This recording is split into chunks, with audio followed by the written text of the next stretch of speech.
Alan is a student from South Ossetia. He reads about the conflict in the national newspapers, but has first-hand experience. He was in Skinvali when the bombs started to fall.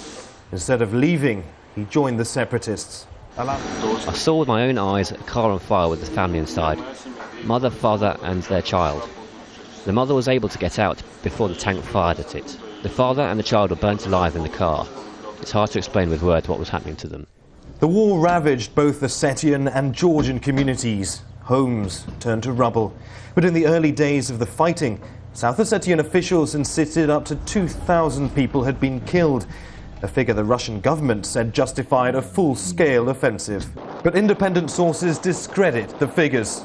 They've found thus far 44 civilians killed on the Ossetian side. Now that's 44 too many, and that's clearly unacceptable. But the Russian propaganda machine is clearly working very hard on this. The death toll has been difficult to verify. With few independent observers on the ground, South Ossetia's envoy to Moscow insists international observers have not counted the dead properly. These are our victims, not the casualties of the Human Rights Watch or anyone else. God save them and their countries from experiencing what we've experienced. But as the dust settles on the conflict zones, the war of words is becoming a war of numbers, as both sides paint each other as the aggressor. The Russian government have sent 150 investigators to the region to look into allegations of ethnic cleansing.